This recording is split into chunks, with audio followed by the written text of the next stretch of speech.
Defensa antiaérea que habían iluminado el cielo y el barco incendiado, y por un instante pensó que podía tratarse de un marinero. Pero enseguida comprendió que ese hombre no venía de una de las naves ancladas en la bahía, sino del mar mismo, o del cielo. Era un aviador o un submarinista, tal vez uno de los alemanes o italianos que atacaban Gibraltar desde hacía 2 años. Y la línea de demarcación entre España y la colonia británica se hallaba a solo 3 kilómetros de allí, siguiendo la playa hacia Levante. Iba a levantarse para avisar a la Guardia Civil. Había un puesto cercano tierra adentro, en la zona militar de campamento, cuando creyó oírlo respirar. De modo que se inclinó de nuevo hacia él, acercándole 2 dedos a la boca y el cuello. Y entonces sintió un leve aliento y el latido muy débil del pulso en la arteria. Miró alrededor, confusa, en demanda de ayuda. La playa estaba desierta. A un lado, la curva de arena que llevaba hasta la población de La Línea y la Frontera. Y al otro, las casitas lejanas y sueltas de los pescadores de Puente Mayorga, que a esas horas faenaban en la bahía. No había nadie a la vista. El edificio más próximo era su propia casa, situada a un centenar de pasos de la orilla, una pequeña vivienda de una planta, rodeada de palmeras y bugambillas. Decidió llevar al hombre allí para socorrerlo antes de avisar a las autoridades. Y esa determinación cambió su vida.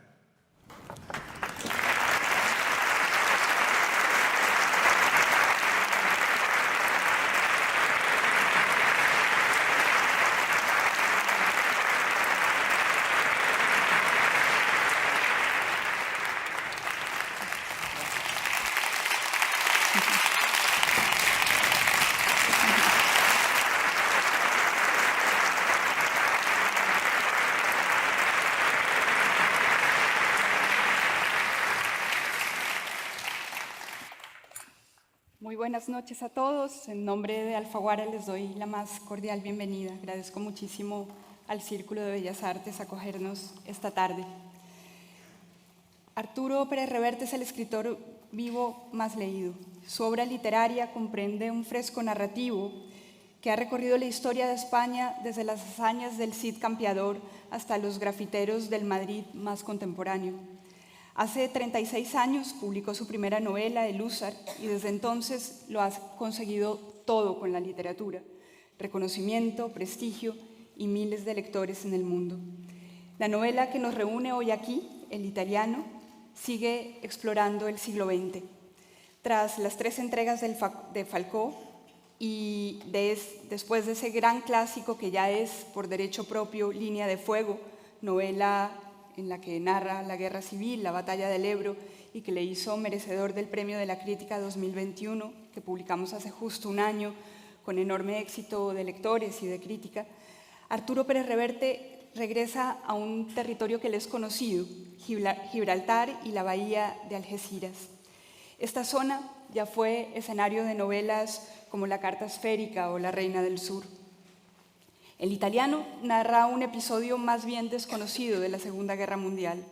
Cuenta cómo, entre los años 1942 y 43, buzos italianos atacaban de noche, desde la bahía de Algeciras, a la flota británica atracada en Gibraltar. Hundieron 14 barcos. Fue una hazaña larga y audaz, imaginativa y más bien poco conocida, por lo menos en España. El personaje principal de la novela, Elena Albués, una librera de la línea de la Concepción, quien una madrugada, como acabamos de oír, paseando por la playa, encuentra uno de esos buzos desvanecido en la orilla. A partir de ahí se inicia una trama de intriga, amor y aventura. Con las 3 pinceladas que he dado hasta el momento a modo de introducción, ya se habrán dado cuenta de que El Italiano es una novela profundamente revertiana. Es más, diría que en este libro su autor ha rendido tributo a algunas de las grandes pasiones de su vida: el mar, los libros, la historia, la aventura. Agradezco al cineasta y editor José Luis García haber aceptado presentar el libro hoy aquí, y también a Víctor Clavijo por su lectura. Víctor ha sido el lector del audiolibro del italiano y repite con Arturo Pérez Reverte, pues le dio voz también al audiolibro de Línea de Fuego. Además nos acaba de contar que es de Algeciras, así que mejor tono de voz no tendremos. El italiano se ha publicado el pasado 21 de septiembre y va por la segunda edición en este momento. Y para celebrarlo estamos hoy aquí y lo haremos, creo, de la mejor manera posible, oyendo a Arturo Pérez Reverte hablar de historias de héroes clásicos del Mediterráneo, de sus afectos, esos héroes que, como Ulises, vienen del mar. Que Garci, el escenario es tuyo. Gracias. Buenas tardes. Por supuesto que no soy crítico literario ni por asomo, pero apostaría 3-1 en B365 que el italiano ha sido, no sé si escrita a mano, aporreando la Olivetti o tecleando en el ordenador, lo que sea, pero ese lo que sea seguro que lo ha sido relajadamente, con las potencias del alma sobre la mesa. Una historia de amor, guerra y mar. ¿Quién da más? Y es que eso es la novela, el amor, la guerra y el mar. Envuelven las páginas, que esta vez no están en Hollywood ni en los estudios Pinewood de Inglaterra, sino aquí, en nuestro Mediterráneo. Ese mar en que los peces saben latín y griego, como decía no sé si Ruano o Eugenio Montes. Avancemos. El italiano es para mí la mejor novela de Arturo Pérez Reverte hasta el momento. Todos sus capítulos huelen a limpio, al despertar de las mañanas de verano, a croissant, al Floyd de las peluquerías de antes, a los bares a eso de las 9, recién barridos y fregados, cuando ya se les ha ido el olor de la lejía, a aquellas montañas mágicas de las primeras excursiones colegiales. Es decir, que Arturo no solo tiene el tiempo en sus manos, como Gregory Peck, el hombre de Boston, sino la máquina, aquella máquina de Rod Taylor. La novela parece haber sido escrita a la víspera del día de la lotería. Quiero decir que su prosa está como atravesada por el temblor de la ilusión. Y escribir así y transmitirlo no solo está al alcance de las buenas personas, que diría hoy el olvidado Saroyan, sino de muy, muy poca gente.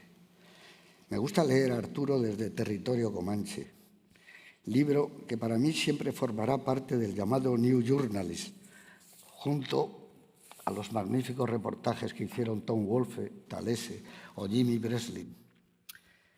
¿Por qué te gusta un escritor? Pasa lo mismo con nuestras actrices o actores favoritos, con tus discos o tus futbolistas o deportistas que más quieres. Son gente cercana, aunque no la conozcas. Paul Newman, Ana Magnani, Cassius Clay, Di Stefano, aquellos LPs de Sinatra en Capitol Records, te enriquecen, te regalan algo, no sé, quizá futuro. El escritor Pérez Reverte para mí me parece que es igual que esa gente. La leo y me ensancha. También me ocurría con mis inolvidados Manolo Alcántara y David Gistau. El italiano arranca, ya lo habéis oído, de una forma espectacular, casi como Laura de Preminger o las películas de Cecil B. DeMille. El perro lo descubrió primero. También a Ulises el perro le reconoció antes que nadie. Pues ahora tenemos el perro de Goya en la arena. El italiano me sedujo desde sus primeros párrafos, que a veces me recordaban el nodo y las cartillas de racionamiento, y a veces también me sabían a whisky, al tabaco rubio americano, a mercado negro y a cine todavía más negro. No estamos ante una historia pesada, manoseada, llena de palabras arrugadas, de esas que suelen ser narradas casi siempre por bocazas interiores y que pertenecen al sagrado genio del codazo moderno, que tras asomarnos a nosotros a las 10 páginas que te asomas a ellos, ya empiezas a batir palmas de tango. Nada de eso. Aquí la conducta de los personajes está siempre igualada con la trama, igual que en el cine de Howard Hawks. Elena, la librera de la línea, esa viuda que cuando llueve se pone la gabardina, que perteneció a su marido. es la mujer más atractiva del último medio siglo de la literatura española. Te enamoras de ella mientras la ves montar en bicicleta. Es alta, fibrosa, como Lea Masari, valiente, callada. Antes se decía una mujer interesante, de las que firmaría sin leer la letra pequeña, a la que seguro que le dabas el plano de la mina. Y él, el italiano Teseo, un chico veneciano, estupendo, guapo y fuerte. Tan buena gente como ella. Y físicamente a mí me recuerda mucho a aquel primitivo Walter Chiari de Bellísima, la película de Visconti. A su lado brillan Harry Campello, un comisario de policía de Gibraltar, un hombre oscuro, con algunos de los tipos que aparecen en los cuadros de Picasso, como Mark Lawrence. ¿Os acordáis cómo se sudaban las manos de Mark en la jungla de asfalto al contar el dinero? Pues un tipo así, un secundario de esos de Hollywood, de los que ignoramos sus nombres, aunque sus rostros nunca los vamos a olvidar, igual que el del doctor Zacos, puro Friedland, un desconcertado Quinta Mirov, tal y como yo lo veo. He disfrutado mucho leyéndole palabra, pero sé que me habría gustado todavía muchísimo más haberlo leído de niño, de chaval, cuando iba en el metro a idiomas mangol y leía de pie, sin importarme los traqueteos, y luego seguía leyendo al llegar a casa, por la noche, en la cama, a pesar de que había que madrugar al día siguiente. Seguro que el italiano me lo habría llevado al baño, como hice con Cuerpos y Almas, Servidumbre Humana y Sinuel Egipcio. Y es que este libro atesora esa emoción, hoy extraviada, de los relatos que marchan siempre hacia adelante, sin detenerse más que lo justo para acariciar un adjetivo, como hacía Nabokov. Avanzar así, a través de un libro, a paso ligero, y no a saltitos apoyados en muletas, con rigor intelectual del bueno, solo les está permitido a los que ofrecen primera mano, a las personas que son realmente originales, esto es, originarias de ellas mismas, ya saben, gentuza de la buena que respira hondo. Nada que ver con los sociólogos de cercanías que trafican continuamente con la ley de la gravedad y de la solemnidad. No sé si Arturo escribe como habla, porque apenas le conozco, pero sí creo que teclea como mira. Diría que la suya es una prosa leal, sin pretensiones, amiga.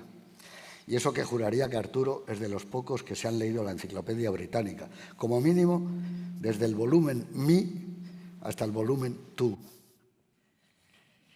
Saquen tiempo, mejor por la noche, una víspera de festivo, cuando ya se ha ido el camión de la basura. Pongan una luz suave, de esas penumbras tipo El Padrino, que parece que te echan los brazos al cuello. Instálense en un lugar cómodo, ideal el viejo y querido sillón de orejas, y si fuman, enciendan un cigarrillo con la clase de Michun. Estoy convencido de que leerán de un tirón hasta que la luz del amanecer entre las lámparas. Es una novela basada en hechos reales, además, que siempre es más interesante. Situada alrededor de la bahía de Gibraltar, que también conoce el autor. Pues desde allí, Arturo nos contó muchas cosas en La Reina del Sur. Aquí también nos secretea sus experiencias con el amor, la patria, su pasión por los libros y por el cine. Nos advierte sobre el heroísmo, o cómo no simpatizar con esos buzos que manejan torpedos. Sus reflexiones son de las buenas, sobre los agentes secretos, sobre el valor y la maldad, los idealismos, la crueldad y lo poco unívocos que somos los seres humanos. Insisto, opino que es la mejor novela. Ha desembarcado la que yo tenía hasta ahora como mi preferida, El puente de los asesinos, la mejor de un escritor excepcional como Hemingway. Pero también este libro es un reportaje de un sensacional periodista, como Abel Joe Living, por ejemplo, y last but not least, que dicen en Inglaterra. Es el documental exacto, minucioso, de un cineasta como Flaherty. Hoy por hoy, ya lo decía antes, no veo quién de más. Leyéndolo, he recordado a Graham Greene, a Simenon y a Conrad, a Vittorio De Sica y a Rossellini, y películas como Sorge, el espía del siglo, El hombre que nunca existió, Su mejor enemigo, Espía por mandato, TKX no contesta o The Silent Enemy. Clarísimo precedente, Operación Trueno, con un Laurel Harvey menos embarado que de costumbre y una Dawn Adams guapísima. Por cierto, el último plano, el plano final del epílogo, quiero decir, recuerda a Hitchcock por los 4 renglones. Dicho en el lenguaje de Arturo, este libro no va a ser un éxito, sino una victoria. Y gracias.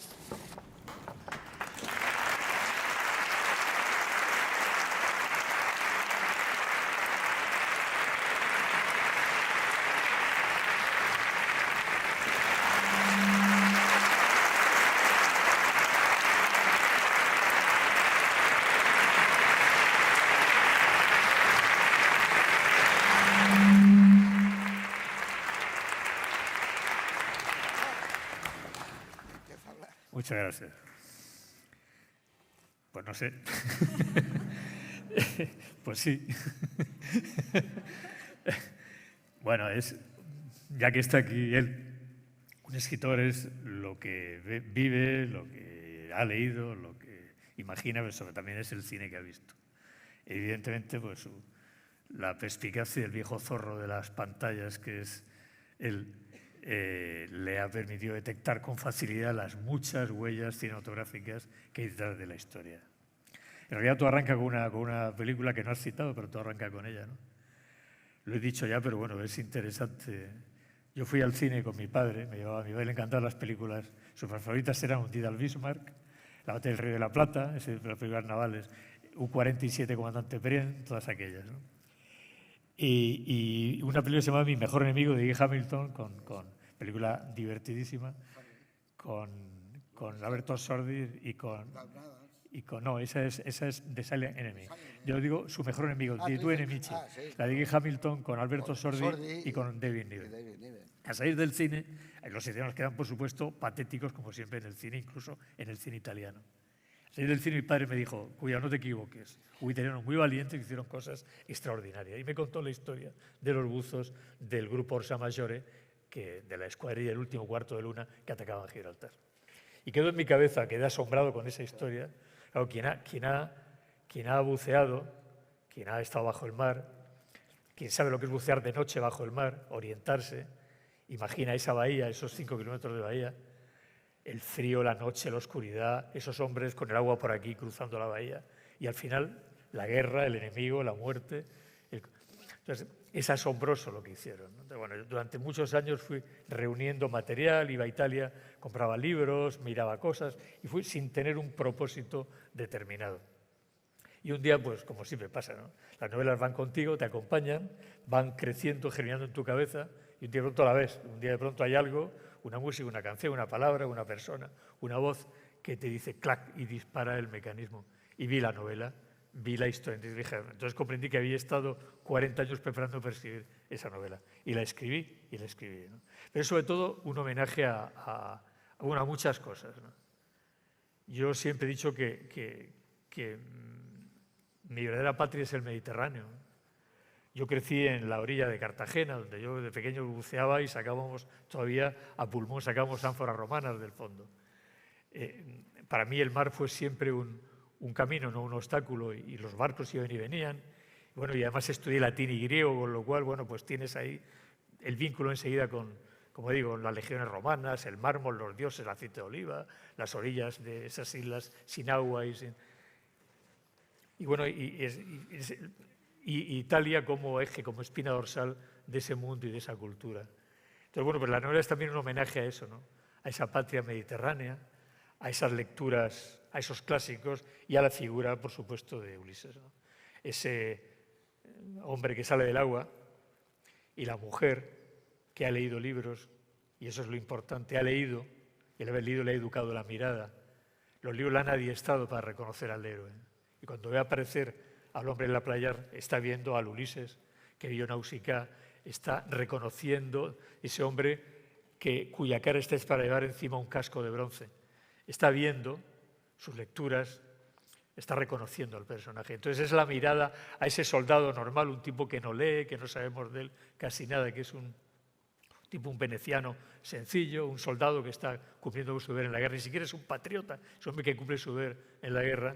La mirada de la mujer, la mirada lúcida de la mujer lo convierte en héroe y al mismo tiempo adopta el papel de héroe o de heroína también. Bueno, esa es la trama de la historia, y bueno, y en torno a eso giraba la idea que tenía. Y bueno, y eso fue lo que intenté escribir y es lo que he escrito. 3 en 1. Una novela, un trabajo de investigación que te viene desde muy atrás, ¿no? Y un documental. Así es. Son 3 cosas. Hay una parte Por eso importante. está muy bien ensamblada. Y por eso, y permíteme que le diga algo que le dije en una ocasión por teléfono, va siendo hora que dirijas tus propias obras. Sí. Ya me pilló un poquito tarde ya. No te pido tarde, al No contrario. quiero hacer aquello para lo que creo que soy. Tenías que dirigir tú esta película, que se hará, porque ya hemos dicho que esto es una victoria para la literatura, pero de verdad, Arturo, nadie como tú puede... En el cine soy un espectador, nada más, y me gusta serlo. Me gusta serlo. Nadie como tú ha visto a esa mujer, que decía yo que es lo más grande que he leído muchos años. Es verdad que te enamoras, es una mujer con un temperamento especial. Y cómo sufre cuando la están torturando y cuando está en aquella habitación, que está sucia, como tú la describes, pues está limpia. Está estando sucia, está limpia esa mujer. Bueno, es que... Fantástica. Elena. Ese tipo es el tipo de mujer que me interesa narrativamente hablando, claro. Quiero decir, ¿no? Aquella que es capaz, sin destripar la novela, ¿no? Aquella que es capaz de pelear sola en territorio enemigo, ¿no? Es una figura que siempre... Está en todas mis novelas, ¿no? La mujer que pelea en un mundo de hombres, ¿no? Y claro, como pelea en un mundo de hombres, pelea sola, pelea sin retaguardia, pelea sin otros recursos de su coraje, que es su valor, sus agallas, ¿no? Entonces, este es un personaje en ese sentido muy revertiano, ¿no? Ella en ese mundo, ¿no? Ella por rencores, por venganzas, por amor también, por un montón de razones, decide pelear, decide hacer su propia guerra, ¿no? Colaborar con los italianos, pero librando su propia guerra. Y ahí es donde eso me permite desarrollar mis ideas sobre la mujer, sí, claro. La mujer que me interesa narrativamente, ¿no? Aquella siempre además es una figura muy cinematográfica que a ti te gustará. Siempre he dicho que en las películas la mujer que se agarra dando grititos al brazo del cowboy no me interesa nada, me aburre, o sea, es un lastre incluso. Cuando en la vida real he tenido que vivir situaciones extremas, ese tipo de mujer estorba, que tienes que preocuparte más de ella que de ti hacer tu trabajo, ¿no? Me gusta más la otra, ¿no? Aquella que coge el Winchester y dispara ella, ¿no? Que no necesita que cuides de ella, que incluso ella cuida de ti, ¿no? Esa es la mujer de mis novelas, de todas ellas, ¿no? Pero con la edad cada vez he ido valorándola más, afinándola más, viéndola más, con más intensidad, viéndola con más claridad quizás, ¿no? Ahora ya tengo que cumplir 70 años y tengo muy claro el concepto, ¿no? Esa es la mujer que me interesa. Además es una mujer cuya soledad la hace grande. O sea, yo creo que lo que hace grande a las mujeres, y hablo ya en general de las mujeres, es su soledad. Hasta la mujer más acompañada, más feliz en su matrimonio, más madre de familia tal, tiene una dosis de soledad personal, un reducto interior de soledad que nada puede llenar. ¿Por qué? No lo sé. Razones genéticas, no sé por qué será, ¿no? Bueno, sí lo sé, pero no es momento de desarrollarlo. O creo saberlo, ¿no? Bueno, esa mujer es la que me interesa, ¿no? Entonces, Elena Arbues es producto, digamos, de esa mirada mía sobre la mujer. ¿A ti te interesan los amores en momentos de guerra, digamos? Aquí pienso en, no sé, para hablar del siglo XX, por supuesto, La Reina del Sur, o el tango, o Falcó. ¿Por qué te interesan esos momentos de la historia para hablar de las relaciones que surgen allí? El amor, como cualquier relación humana, en momentos normales como estos, discurre por cauces, digamos, convencionales. Pero en momentos excepcionales, en momentos de crisis, de tragedia, en momentos donde la condición humana se manifiesta en lo bueno y en lo malo, todo sentimiento tiene una intensidad y una espectacularidad mucho mayor, ¿no? Entonces, por eso mis personajes siempre están en situaciones más o menos extremas, porque es donde se manifiesta todo eso, ¿no? El amor en esta novela es un amor que es una novela de amor, pero no es una novela de amor. Es decir, es una novela en la cual el amor es un ingrediente más, pero el amor llega después. O sea, los personajes no actúan porque se enamoren porque actúan. El amor es una consecuencia de la relación que establecen al principio, ¿no? La librera ve un buzo en el agua, ve un hombre vestido de caucho negro, atractivo, mojado, en una situación dramática, y eso le interesa, ¿no? es poco a poco como ese hombre va penetrando en su conciencia, en su memoria, en sus recuerdos y se convierte en amor. Y eso la lleva a dar pasos excepcionales, ¿no? Pero sí, es buena definición. El amor es una consecuencia de la acción, no la acción una consecuencia del amor. Uno de los personajes dice, el amor está sobrevalorado. Bueno, eso lo dice un personaje. Está sobrevalorado y voy a intentar explicar por qué. Bueno, hay un tipo de amor sobrevalorado. Ese amor de pajaritos, de florecitas, de anuncio de Coca-Cola por la playa a cámara lenta, está sobrevalorado.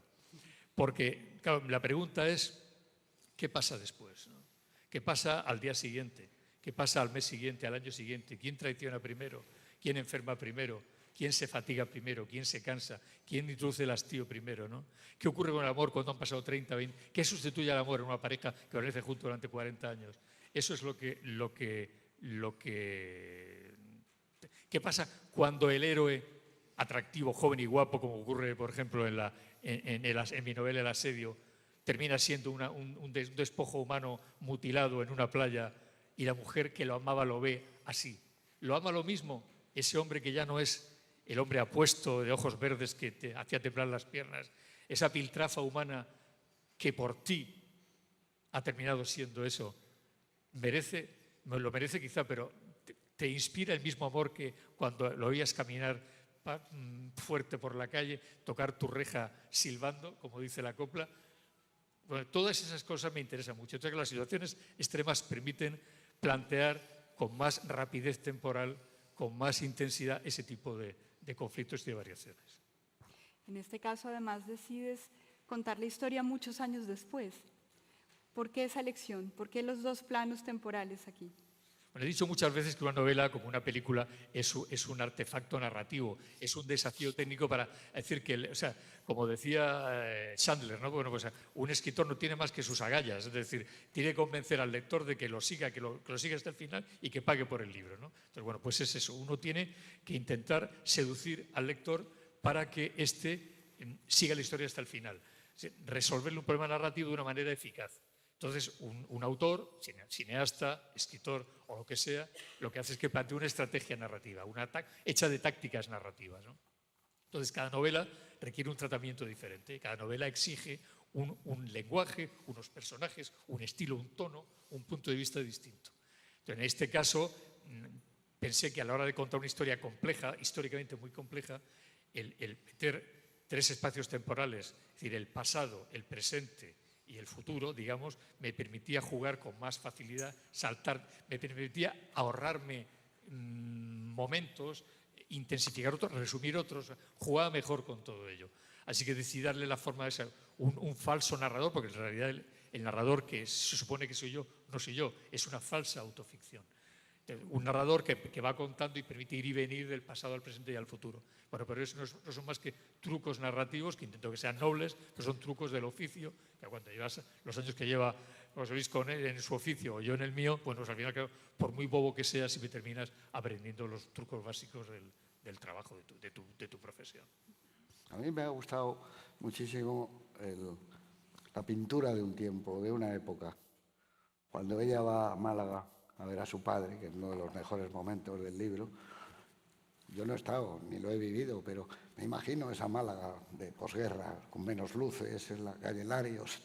Y entonces, ese atrapar el tiempo especial de una era diferente que ni tú ni yo hemos vivido, eso por mucha documentación, amigo, eso es una sensibilidad que está dentro de ti y con las palabras vas creando una atmósfera y esa atmósfera crea un clima y eso se va hablando. Entonces ves al padre y cómo va vestido y la ves a ella y cómo es la casa.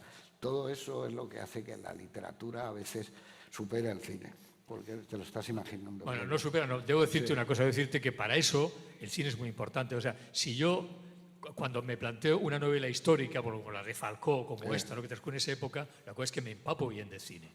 Me acuerdo cuando Falcó me vi todo el cine pre-code norteamericano. Sí, claro. A ver, películas con Melvin Douglas, ¿te acuerdas? Sí, con William Powell. Películas, ¿por qué? Porque ahí ves cómo se vestían, cómo se sentaban, cómo cruzaban las piernas las mujeres, cómo caminaban, por ejemplo, cuando estás viendo, o películas hechas como por ejemplo en Downton Abbey, ¿no? Que es una película hecha por gente que sabe, ¿no? Cuando se levantan de la mesa y caminan para el salón de fumar los hombres y las mujeres caminan delante de ellos, tal, te das cuenta que quien ha hecho esa película sabe cómo lo hacían. ¿Por qué? Porque ha estudiado, ha mirado, ha visto mucho cine, ha visto muchos... Entonces, bueno, yo lo que hago es eso, intento leer, ver películas que me permiten tomar el tono, ¿no? Para después poder... Y después hay otra cosa, aunque tú eres un poco mayor que yo, pero los dos llegamos todavía cuando estaban apagando la luz, aún estaba todavía, sí, claro, aún estaban los ecos de ese mundo que ahora ya no es imposible ver. Yo he visto a mi padre encender un cigarrillo, mi padre cómo lo hacía, ¿no? Tú no te acuerdas, sí, el cigarrillo golpeando en el cristal del el reloj. Quitarse eso. Esto, claro, Cuando llegas con el sombrero que no puedes colgar, lo pones debajo del asiento, vuelto hacia arriba. Ese tipo de detalles, cruzar las piernas, ponerte la raya del pantalón, porque el pantalón de antes no era como el de ahora que se arrugaba más. Como la mujer, en fin, todo ese tipo de cosas, si te fijas, y un narrador, tú y yo somos cazadores, vamos cazando imágenes, sí, claro, para poder utilizarlas, conceptos, imágenes, ideas. Entonces, claro, pues todas esas inversiones de cine que me di, esas lecturas, son para después ir sacando de ahí todos esos elementos que te permiten recrear ese momento. Ese momento que, por cierto, para mí es muy importante, porque es cuando ella va a ver a su padre y le dice, tú me enseñaste, bueno, ni siquiera se lo dice, pero bueno, él le enseñó a reconocer a los héroes, ¿no?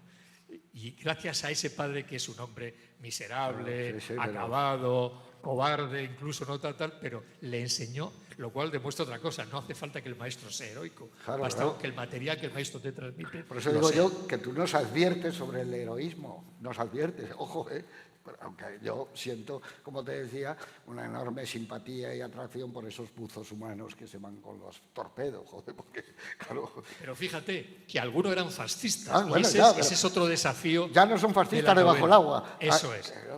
¿Cómo? ¿Un fascista? Sí, ¿qué pasa? Debajo del agua es un tipo que más por... Claro, un fascista, hay uno que era fascista. ¿Y qué?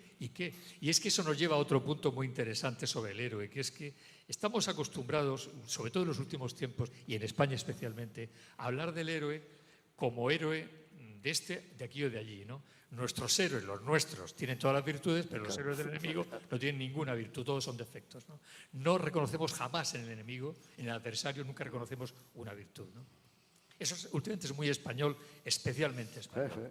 Entonces, la novela esta quería justamente no combatir, porque no solo soy un novelista, pero sí quería al menos situarme frente a eso, ¿no? El héroe no tiene... O sea, yo he visto héroes, los he visto de verdad, no es teoría. Eso no es en el cine. Yo he estado con héroes, conozco héroes, he convivido con ellos. Algunos han sido, murieron, otros son mis amigos todavía, ¿no?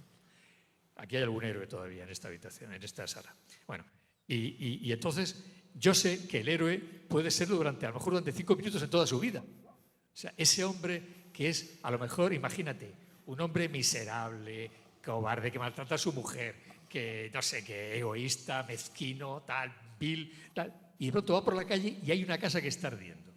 Y hay un perro que está ladrando. Y el hombre se mete y saca al perro y lo salva, ¿no? Durante esos minuto y medio es un héroe. Mañana será tan miserable, pero ha sido un héroe, ¿no? Bien, entonces, el héroe no es héroe toda su vida. El héroe no lleva la biografía tampoco, si soy un héroe. No, el héroe es... Entonces, el héroe siempre es circunstancial.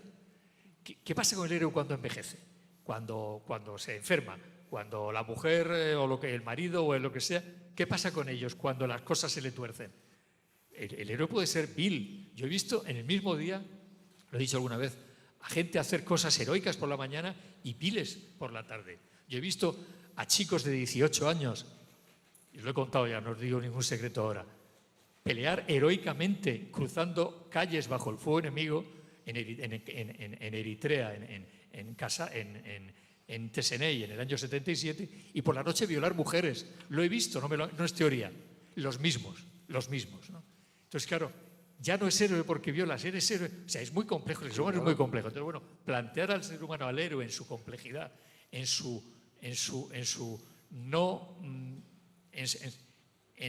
contradicciones, me parece muy interesante. Y estos buzos italianos eran eso, eran seres humanos a los que la vida los hizo ser héroes en ese momento, ¿no? Y eso es la idea, ¿no? Y yo creo que en España en este momento ese discurso es útil. Yo no exijo para ser útil, a mí me importa voy a decir un carajo, bueno, no me importa nada, ¿no? Yo no escribo para educar ni para mejorar el mundo, escribo porque me gusta contar historias, ¿no? Y si el lector le sirve de algo el libro, estupendo, que lo haga, ¿no? Pero es cierto que soy consciente de que ese discurso es bueno, plantearlo objetivamente, ¿no? Es bueno porque es bueno que la gente se dé cuenta de que el mundo no es blanco y negro, no es rojo y azul, no es tan simple como los idiotas o los malvados manipuladores pretenden hacernos creer. ¿Puedes contar, la novela está basada en hechos reales, ¿puedes contar cuál era el centro de la hazaña, digamos, de esos hombres? Sí, bueno, yo tenían un barco, había un, bueno, que sería la novela, diablo, que sería la novela. Pero bueno, pero lo que sí puedo decir sobre eso es que manejé material de primera mano. Es decir, estos buzos, que eran unos tipos duros, no duros de película, sino duros de verdad. Se habían entrenado duramente, buceadores, capaces de aguantar el frío, la oscuridad, el miedo, gente de una entereza psicológica y física extraordinaria, ¿no? Que hicieron cosas extraordinarias. Muchos murieron y otros no. Bueno, los que sobrevivían a la vuelta contaban, hacían un informe para que sus compañeros supieran con lo que se iban a enfrentar en el siguiente ataque, ¿no? Entonces yo tuve la suerte de acceder a esos documentos. Tengo ese material y he leído los partes escritos por los italianos en italiano, contando me quedé sin oxígeno, respiré cal sodada, tragué el agua de la máscara, el traje me laceraba la piel, la bomba mató a mi compañero, perdí pronto a mi compañero. Y eso, claro, ese material que es impresionante, que es estremecedor leerlo, ¿no? Son seres humanos, son tipos, se llamaban Paolo y Guido y Teseo, ¿no? Podrían ser amigos nuestros, o sea, gente como nosotros, ¿no? Capaces de hacer eso. Entonces, claro, ese material es el que he utilizado como base para la historia. Después lo he modificado, lo he alterado, lo he literaturizado, le he metido mi imaginación, mis personajes, pero todo lo que se cuenta es cierto, ¿no? Toda incidencia técnica de la novela le ocurrió a alguien, ¿no? Y eso es asombroso. Claro, cuando salga la película hay que poner basada en hechos reales. Ahora todos ponen eso. ¿Estás de acuerdo con el casting que Garci planteó en su texto? Más o menos. ¿Qué planteó? ¿Qué casting planteó? ¿No? Casi planteabas un casting, un personaje te recordaba a un actor. ¿Cuál sería para ti? Los actores que yo veo. Yo veo a ella. ¿Quién sería Teseo Lombardo? Walter Chiari, cuando empezaba en Bellissima, aquella italiano. película que iba acompañando a Anna Magnani, que era un hombre muy guapo, atractivo. además. Sí, tuvo luego un romance con Ava Gardner, pero era buena la presencia de un hombre bueno y guapo. Y a ella la veo muy como era al principio Lea Masari, que era alta, delgada, fibrosa. ¿Y en española? No lo sé, porque pensé en española, pero es Ahí te voy a difícil. pillar. No, es que no lo veo. Conchita Tampoco... Montenegro. Bueno, pero claro, no puedo hacerlo ahora. Yo estaba pensando que decías de hacerlo ahora. Conchita Montenegro, claro. Y el Leslie Howard. Entonces, Y el inglés Leslie Howard. claro, eso no podría ser. Pero sí sería una película que se va a rodar, que tenía que estar muy pensada en alguien que está filmando en los años 40, que tiene que tener pendiente no solo el vestuario, la peluquería, el atrezo de los bares, las calles, sino esa manera de rodar que ahora llamamos clásica, que era el estilo de Hollywood, el estilo de Casablanca, de tener o no tener, es decir, pocos drones, pocas grúas, este tipo de cosas, porque eso distanciaría a la película. En cambio, pues eso, cuando va ella, que se da cuenta que es el tipo y van por la calle y que luego dicen los otros, nos ha seguido ese es el mundo de cuando están en aquellas calles de Casablanca, donde se están moviendo en ese blanco y negro estupendo, ¿no? Entonces, yo creo que tiene unas posibilidades enormes de ser una maravillosa Es una historia. novela escrita a la antigua, digamos, ¿no? No, pero digo a la antigua entre comillas. Pero que no es La idea, si me permites, la idea era, bueno, mi intención era que el lector, que es una escritura evidentemente moderna, utilizo todos los trucos modernos que se me ocurren, pero yo quería que el lector tuviese la sensación de que está asistiendo a algo antiguo, algo en blanco y negro, como cuando escribí la serie Falcón. Claro, por eso a mí me ha gustado tanto. Claro, eso es evidente, ¿no? Y es que atrapa muy bien, porque, como yo te digo, no hay palabras arrugadas que se usan mucho ahora y esas, como le llamo yo, bocazas interiores que te están contando. Pues claro, todo el mundo no puede hacer el Ulises de Joyce, ¿no? Pero todo el mundo lo intenta. Entonces, esta es una novela que se lee limpia, por eso digo yo, es como las mañanas primaverales, era estupendo. Y vas leyendo. Y de repente, cuando estás fascinado por la historia, los buzos, surge lentamente la historia del amor. A mí me maravilla cuando ella le mira y se muere por besarle, pero de repente dice, no sé si besarle ahora, pero él sale, hasta luego, ella le dio esa especie de retención continua que hay, que eso estaba muy en el clásico, no se besaban hasta que pasaba mucho tiempo, ¿no? Y aquí hay esa cosa de decir, cómo está explotando, y ellos dos lo saben, está explotando el amor a su lado y lo siguen manteniendo, lo siguen resistiéndose. Eso es fantástico. Y de repente saltas al padre. Esa sensación de estar en medio de una narrativa que a mí personalmente, claro, me fascina, dentro de un documento y de un reportaje. Claro, ese 3 en 1 no es muy habitual en los libros de ahora, y a mí me parece que tiene ese enorme valor.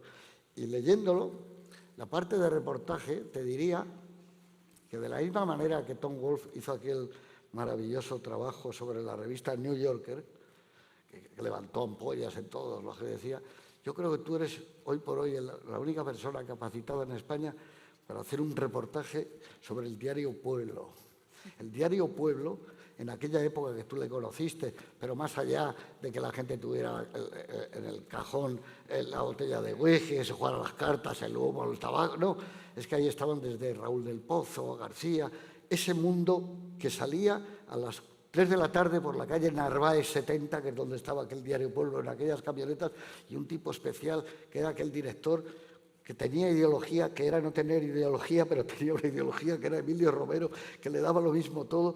Yo creo que nunca ha habido un periódico así, y menos un periódico de la tarde, con tanta influencia, sobre todo pasado el tiempo. Y creo que tú lo has vivido y has estado y lo has aspirado. Joder, sería un reportaje fantástico eso. Ahí aprendí a vivir entre canallas. Sí, claro, fíjate ahí tú. Aprendí, ¿no? Ahí Así aprendí. podías empezar. Allí aprendí a vivir entre canallas. Es verdad. Ese es un buen arranque.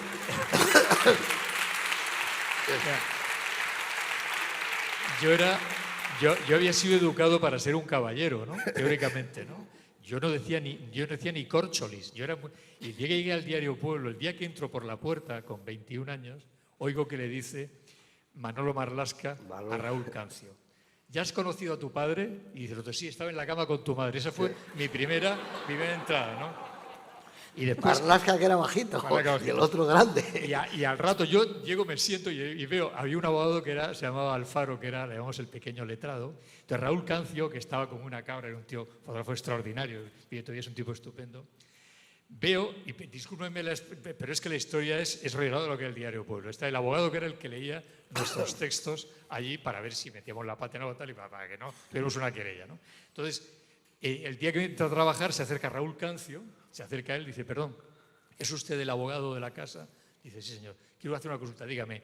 Se saca, abre la bragueta y dice, ¿usted cree que con esto puedo ser monja?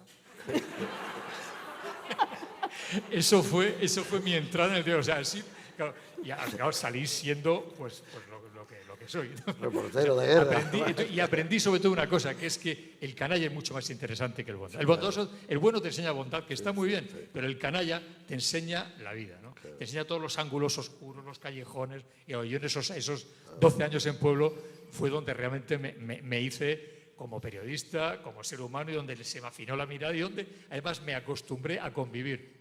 Aprendí los trucos para después sobornar a un aduanero libanés, para después seducir a una telefonista guatemalteca, para conseguir esas cosas que el oficio requería. Es que es una época además que viene la televisión, está entrando el 600, el cambio que se está produciendo, 400.000 ejemplares. Tenemos un proyecto que es Raúl del Pozo, José María García y yo queremos que un amigo nuestro que es Jesús Úbeda haga el libro sobre el pueblo. Se llamaría Nido de Piratas. Ah, pues yo no lo sabía eso. Y queremos que lo haga. Así que estamos en ello. Él ha escrito una biografía o coescrito. Magnífica de Raúl del Pozo. La he leído yo, muy extraordinaria. Bueno. Sí, es compañero nuestro, sí, es estupendo.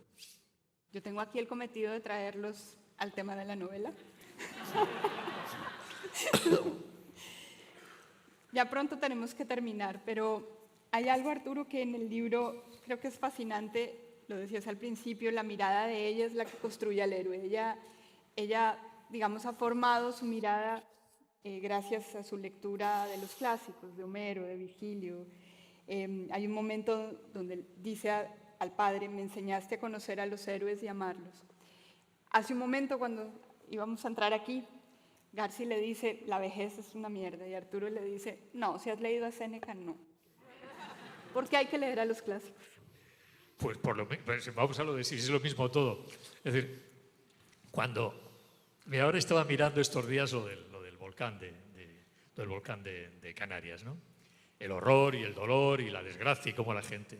Y pensaba que yo voy mucho a Nápoles, me gusta mucho Nápoles. Y conozco muy bien la ciudad y los alrededores, hasta Sorrento, toda esa parte la conozco muy bien.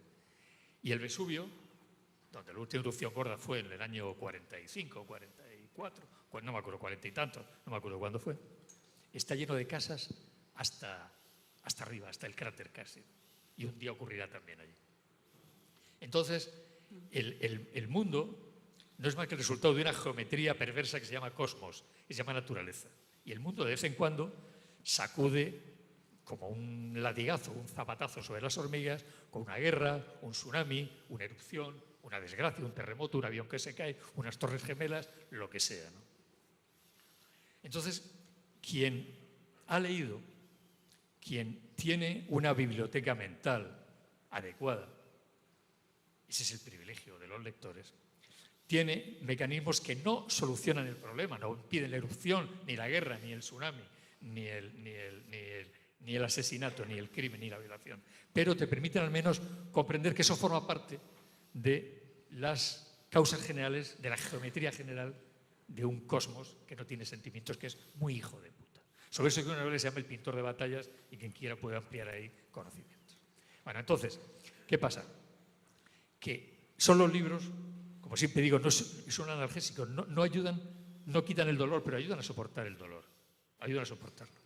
Entonces, cuando has leído, cuando tienes en la cabeza a Homero, a Virgilio, a Dante, a Montaigne, a Cervantes, cuando tienes en la cabeza, cuando te han educado los libros la mirada, entonces puedes mirar el mundo no con el estúpido buenismo que nos quiere vender el mundo actual, sino con la lucidez amarga, crítica, pero también nutritiva de quien sabe interpretar los mecanismos, las reglas del juego.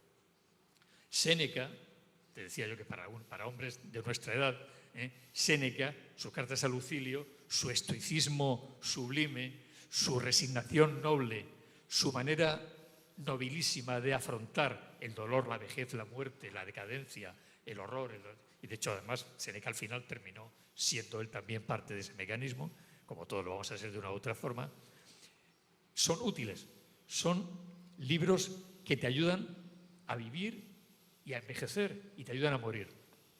Y esto ya me lleva a la conclusión final. Es decir, ¿cómo diablos hace la gente que no lee, ¿no? para soportar eso, ¿no? ¿Cómo reconocen al héroe? ¿Cómo reconocen el amor? ¿Cómo aceptan la enfermedad, la muerte, el dolor, la erupción, la destrucción de tu casa? Yo he visto arder casas con bibliotecas dentro, ¿no? Imagino que mi casa ardiera, ¿no? Mi biblioteca, todo se iría al diablo, ¿no? ¿Cómo sobrevives al golpe moral de perder tus recuerdos, tus libros, tus amores, la gente a la que quieres, ¿no?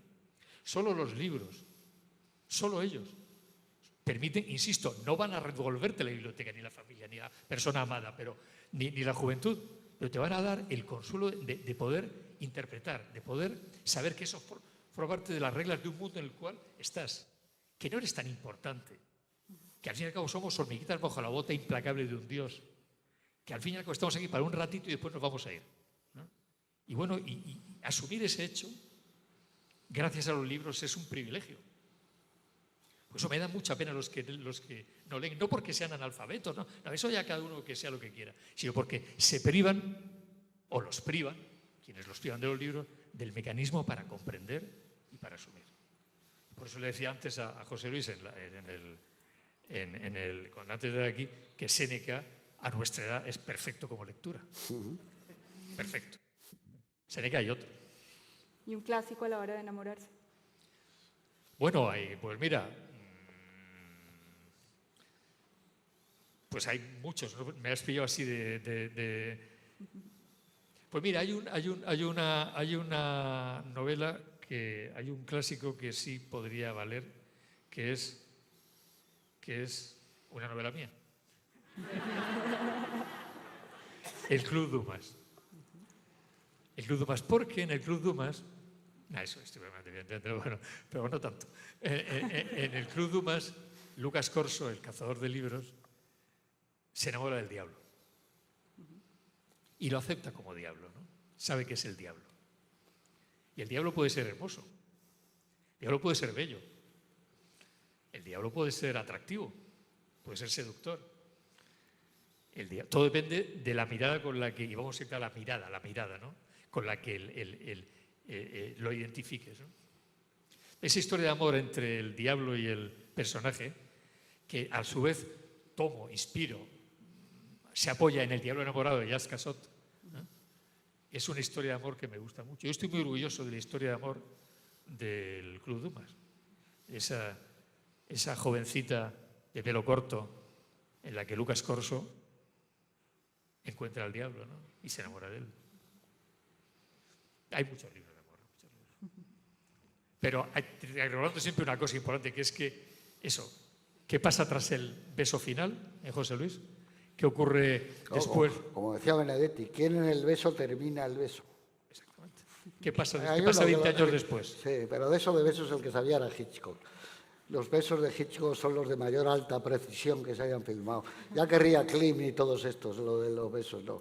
Para besos hay que ver Vértigo y hay que ver Con la muerte en los talones, Encadenados. Esos son besos. Y yo tengo la sensación, y le decía a Luis Herrero, cuando veníamos, que la vida ha copiado el cine, que yo creo que antes no se besaba así la gente. Estoy convencido que no, que es verdad, que en el siglo XIX no se besaban, o más precipitadamente, como los besos del cine negro, pero no como ahora, como besaba Cargable. Joder, es algo que empieza a ser un... Y eso que en España tenemos nombres para todo, besos con lengua, besos a tornillo, tenemos de todo tipo, pero el beso cinematográfico, eso es una de las grandes maravillas. Estoy de acuerdo y además creo que ese cine que ya no se hace así. Sí. Fíjate, Pedro Armendáriz Jr., que conociste como yo, el hijo de Pedro Armendáriz, me dijo una vez una cosa que la recuerdo muy bien y creo que estarás de acuerdo. El cine solo era verdad cuando era mentira. Hombre, claro, es que el cine es mentira. Cuando pone interior noche es exterior día.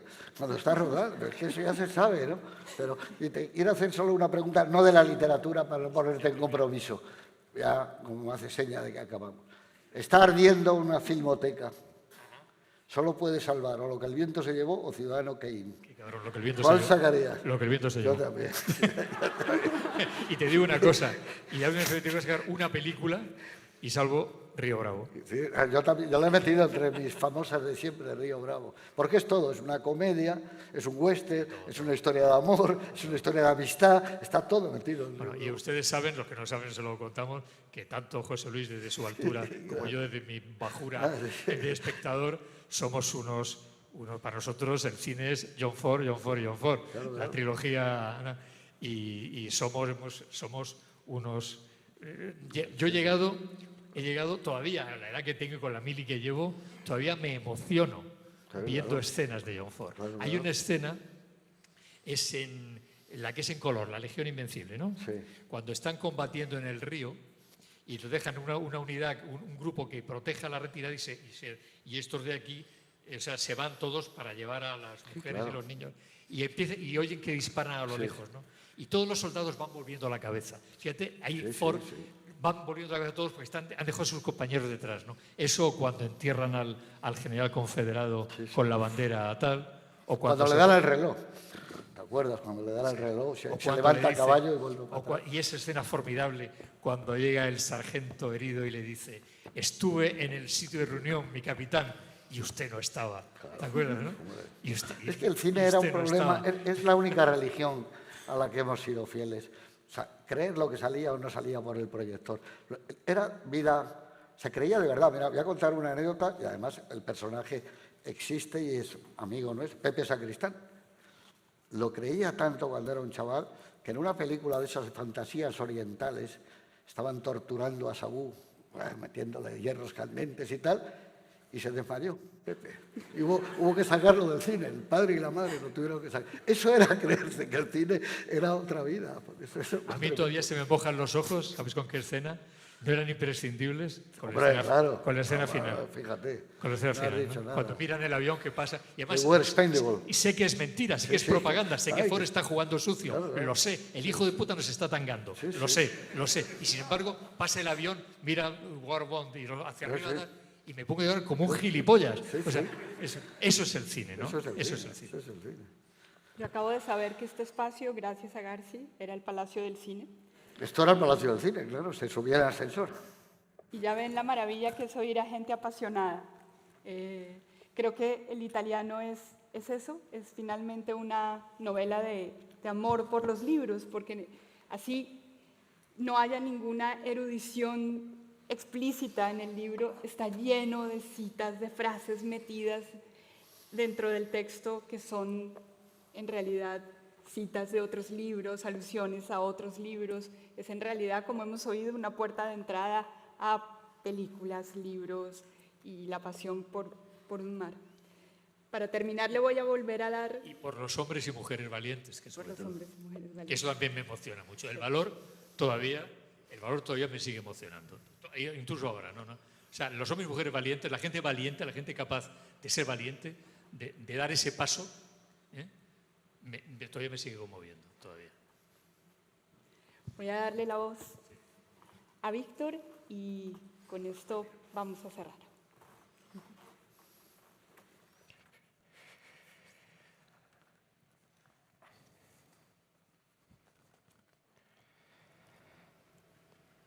Son 6 puntos apenas visibles en la superficie negra del agua, emergiendo de la suave marejadilla.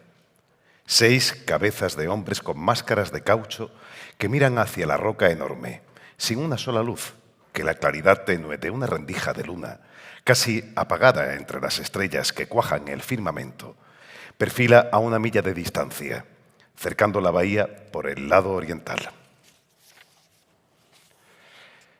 Pese a la grasa que se ha embadurnado el cuerpo, bajo el mono de faena y el traje estanco que lleva encima, el napolitano tiene mucho frío. Los dientes le castañetean. Además, siente las piernas entumecidas tras pasar 75 minutos inmóvil en el asiento trasero del Maiale que pilota Teseo Lombardo, desde que los 3 equipos abandonaron el compartimento secreto del Olterra. Se reunieron pasado el espigón de Algeciras y emprendieron juntos la navegación con las brújulas en rumbo 80 grados y a cota de máscara, las cabezas fuera del agua para ahorrar oxígeno.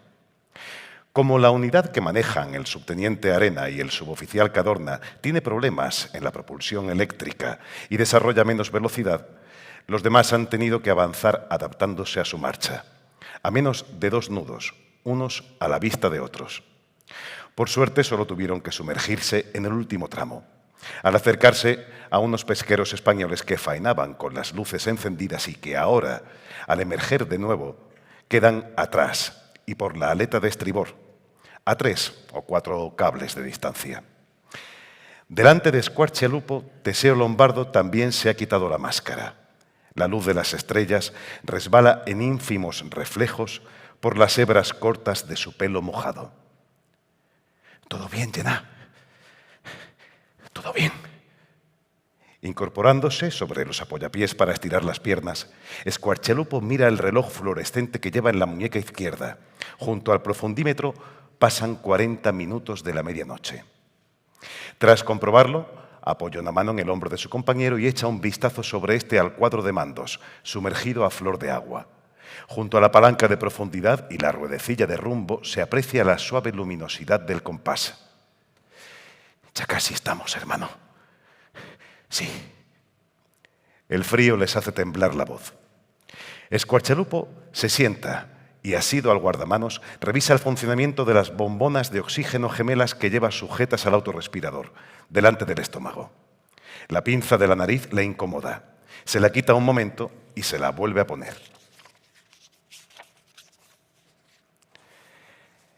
Empiezan a sumergirse uno tras otro, desapareciendo de la superficie.